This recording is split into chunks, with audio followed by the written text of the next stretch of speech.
मित्रों नमस्कार, मैं हूं राकेश कुमार। आप देख रहे हैं मताभिमत। मित्रों, डिजिटल ज़माना है और आजकल डिजिटल मार्केटिंग बहुत तेज़ी से हो रहा है और कई तरह के ऐप हैं। गूगल पे है, फ़ोन पे है और तमाम ऐप है जिसको कहीं ना कहीं बैंक अकाउंट से टैग करके और उससे पेमेंट करके लोग ऑनलाइन मार्केटिंग कर रहे हैं। इस ऑनलाइन मार्केटिंग में कई बार ऐसा होता है कि साइबर फ्रॉड हो जाता है और उस साइबर फ्रॉड के बाद वह व्यक्ति ग्राहक जो है वो भटकता रहता है, कोई सुनने को तैयार नहीं होता है। और अमूमन आप देखिएगा कि साइबर फ्रॉड में जब ऑनलाइन अगर आप कुछ खरीद रहे हो और साइबर फ्रॉड हो गया, आपके अकाउंट से पैसे गायब हो गए, तो पैसे की रिकवरी में बड़ी दिक्कत होती है। और उस रिकवरी में जो दिक्कत होती है उसके पीछे क्या कारण होता है, तो निश्चित रूप से कहीं ना कहीं सुरक्षा के जो इंतजामात बैंकों द्वारा किए गए हैं उसमें कहीं ना कहीं कोई चूक रह जाती है, जिसके चलते ये सारी चीज़ें होती है। और यह स्थिति किसी एक बैंक की नहीं है, सभी बैंकों की है।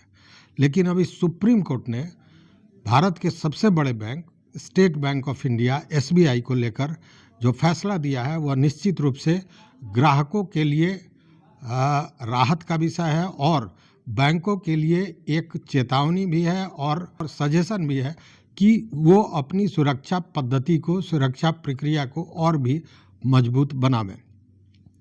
देखिए, सुप्रीम कोर्ट ने एक मामले में बाज़ाब्ता बैंक के पूरे कार्यक्षमता पर सवाल उठाया, साथ ही साइबर सुरक्षा और ग्राहक सेवा में कहीं ना कहीं कमियों को उजागर किया है।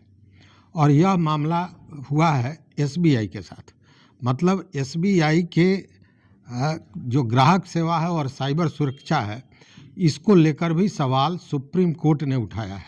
और साथ ही जिस ग्राहक के साथ फ्रॉड हुआ था उस ग्राहक को 94,000 रुपया तुरंत भुगतान करने का भी आदेश सुप्रीम कोर्ट ने दिया है। यह मामला क्या है, यह बात पहले समझ लीजिए, क्योंकि यह सारे लोगों को जानना चाहिए। आप भी मार्केटिंग करते हैं, ऑनलाइन मार्केटिंग करते हैं, ऑनलाइन पेमेंट करते हैं या ऑनलाइन बैंकिंग का काम कर रहे हैं, तो कब किसके साथ क्या हो जाए ये कहना बड़ा मुश्किल है। और आज आप रोज़ सुनते होंगे अगल बगल में इस तरह की घटनाएं होती रहती हैं। यह मामला है असम का। असम के एक ग्राहक ने एक ब्लेज़र खरीदा और ब्लेज़र था लुइस एंड फिलिप ब्रांड का। लुइस एंड फिलिप ब्रांड बहुत नामी ब्रांड है, उसका उन्होंने ब्लेज़र खरीदा। जब ब्लेज़र उनके पास पहुंचा तो उनको वो ब्लेज़र पसंद नहीं आया और उन्होंने उस ब्लेज़र को रिटर्न करने का मन बना लिया। रिटर्न की बात जब हुई तो उसी दौरान उनके पास एक फ़ोन आता है और जो फ़ोन आता है उसमें जो व्यक्ति है वह अपने आप को लुइस एंड फिलिप कंपनी का प्रतिनिधि बताता है और कहता है कि अगर आपको ये रिटर्न करना है तो इसके लिए आपको एक ऐप इंस्टॉल करना होगा और उसी के द्वारा आपका पेमेंट आपके पास पहुंचेगा।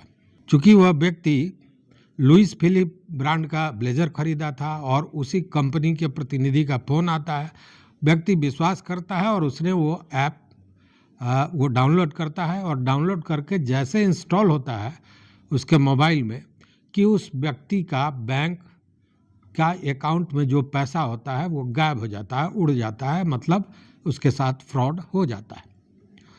व्यक्ति तुरंत बैंक पहुंचता है और बैंक में वह अपने कार्ड को और अपने अकाउंट को ब्लॉक करा देता है। साथ ही वह पुलिस को और साथ में साइबर क्राइम को इस बात की सूचना देता है और अपना शिकायत दर्ज कराता है।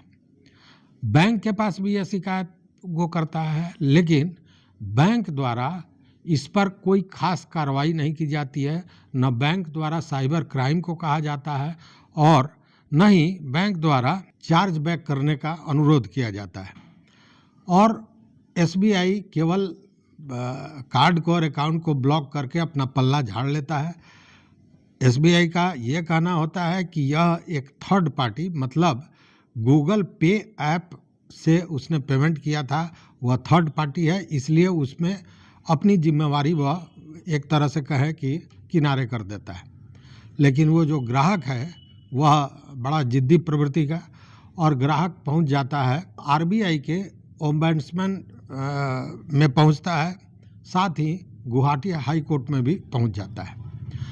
गुवाहाटी हाई कोर्ट में और आरबीआई के ओम्बड्समैन में जाने के बाद उसकी सुनवाई होती है, और दोनों ही जगह पर आरबीआई ग्राहक के पक्ष में, आरबीआई का ओम्बड्समैन और गुवाहाटी हाई कोर्ट ग्राहक के पक्ष में ये सुनवाई मतलब अपना फैसला देता है, और उसमें वो कहता है कि इसमें ग्राहक की कोई गड़बड़ी नहीं है। मामला फिर पहुंचता है सुप्रीम कोर्ट, और सुप्रीम कोर्ट में इसकी सुनवाई होती है। सुप्रीम कोर्ट इस मामले में सख्त होते हुए सीधे एसबीआई के बारे में कहता है कि एसबीआई भारत की सबसे बड़ी संस्था है, आधुनिक तकनीक है, बावजूद उसके अगर ये फ्रॉड हो रहा है, मतलब कि कहीं ना कहीं तकनीकी गड़बड़ी है, तो उसे अपने तकनीक को भी मजबूत करना चाहिए, और साथ में जो बैंक द्वारा किया गया इस ग्राहक की शिकायत के बाद उसको लेकर भी सुप्रीम कोर्ट ने बाज़ाब्ता सवाल उठाया उनकी ग्राहक सेवा पर, उनके साइबर सुरक्षा पर, और उस व्यक्ति को तत्काल 94,000 रुपया जो उसका फ्रॉड हुआ था उसको वापस करने का आदेश दिया। तो ये जो मामला है वो इसलिए आपके समक्ष लाने की ज़रूरत थी कि हम और आप रोज़ इस तरह का ऑनलाइन मार्केटिंग करते हैं, और रोज़ ही कहीं ना कहीं साइबर फ्रॉड होता है। तो सबसे बड़ी बात है कि जैसे ही कोई साइबर फ्रॉड होता है तो बिना समय गंवाए हुए पहले अकाउंट को, अपने कार्ड को ब्लॉक करवाइए, तुरंत उसकी शिकायत बैंक को दीजिए।